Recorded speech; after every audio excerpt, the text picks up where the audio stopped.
धनखड़ के इस्तीफे ने बीजेपी की बढ़ाई टेंशन। राष्ट्रीय अध्यक्ष का चुनाव नहीं कर पा रही बीजेपी। इसी बीच धनखड़ ने बीजेपी को दे दी एक और टेंशन। नए पार्टी अध्यक्ष का चुनाव अब हुआ और मुश्किल।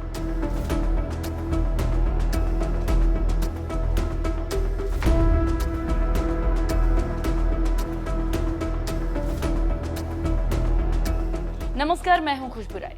बीजेपी की एक समस्या सुलझती नहीं कि दूसरी पैदा हो जाती है।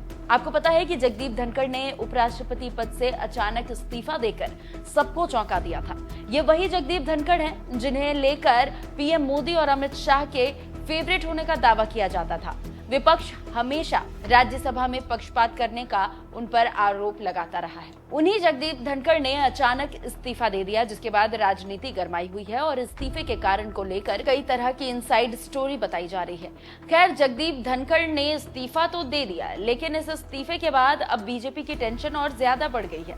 दरअसल बीजेपी अपने नए राष्ट्रीय अध्यक्ष के चुनाव को लेकर कई सालों से असमंजस की स्थिति में है। नड्डा का कार्यकाल कब का खत्म हो चुका है, लेकिन नए राष्ट्रीय अध्यक्ष के चुनाव न होने के कारण नड्डा को राष्ट्रीय अध्यक्ष के तौर पर अभी तक खींचा जा रहा है।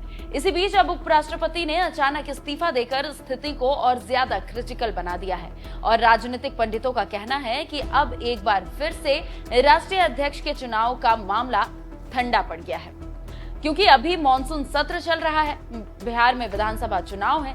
इसी बीच जगदीप धनखड़ ने अचानक इस्तीफा दे दिया, जिसके बाद सबका ध्यान उस ओर चला गया कि अब अगला उपराष्ट्रपति कौन होगा। ऐसे में उम्मीद यह है कि अब फिर से राष्ट्रपति अध्यक्ष के चुनाव के लिए पार्टी कार्यकर्ताओं को लंबा इंतजार करना पड़ सकता है। राष्ट्रीय अध्यक्ष की रेस में इन दिग्गजों के हैं नाम। राष्ट्रीय अध्यक्ष की रेस में जिन दिग्गजों के नाम है उनमें धर्मेंद्र प्रधान, शिवराज सिंह चौहान, मनोहर लाल खट्टर, भूपेंद्र यादव जैसे अनुभवी नेताओं के नाम शामिल है। 28 राज्यों में बदले गए प्रदेश अध्यक्ष। बीजेपी ने अब तक 36 में से 28 राज्यों में नए या फिर नियुक्त अध्यक्षों की घोषणा कर दी है। बाकी महत्वपूर्ण राज्य जैसे उत्तर प्रदेश, कर्नाटक, हरियाणा और गुजरात की घोषणा अभी बाकी है। बीजेपी राष्ट्रीय अध्यक्ष के चुनाव के साथ साथ इन राज्यों में नए मुखिया के चुनाव में लगी ही रही थी कि इसी बीच धनखड़ ने बीजेपी को एक और झटका दे दिया। अब बीजेपी के लिए उपराष्ट्रपति का चुनाव ही प्राथमिकता होगी। ऐसे में राष्ट्रीय अध्यक्ष का फिलहाल मिल पाना मुश्किल ही लग रहा है। इसलिए राजनीतिक पंडित कह रहे हैं कि बीजेपी की एक समस्या सुलझती नहीं कि दूसरी पैदा हो जाती है। वैसे आपको क्या लगता है, क्या जगदीप धनखड़ के इस्तीफे ने बीजेपी की टेंशन बढ़ा दी है?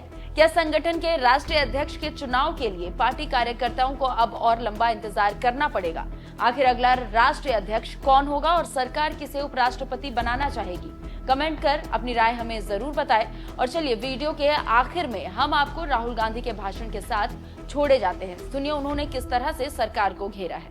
बीजेपी के नेता कहते हैं अंग्रेजी को हम हिंदुस्तान से मिटा देंगे। मगर आप उनसे एक बात पूछिए, आप अंग्रेजी मिटाना चाहते हो, मगर आपके बच्चे कहां पढ़ते हैं?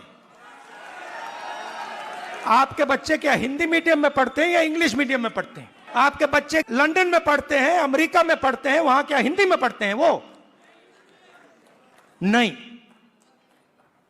तो रीजनल लैंग्वेज, रीजनल भाषा, हिंदी, तमिल, ये सब जरूरी हैं। बंगाली, पंजाबी, कन्नड़ा, ये सब जरूरी हैं, मगर उसके बिल्कुल साइड में अंग्रेजी भी जरूरी है। तेलंगाना में बड़ी इंटरेस्टिंग बात आई। तेलंगाना में यह पता लगा कि अगर किसी व्यक्ति के पास शिक्षा है तो वो तेजी से आगे बढ़ता है। Education is critical to progress. और तेलंगाना में दूसरी बात पता लगी कि अगर आपके पास शिक्षा है और अगर आपके पास अंग्रेजी भी है तो डबल बैरल प्रोग्रेस होती है।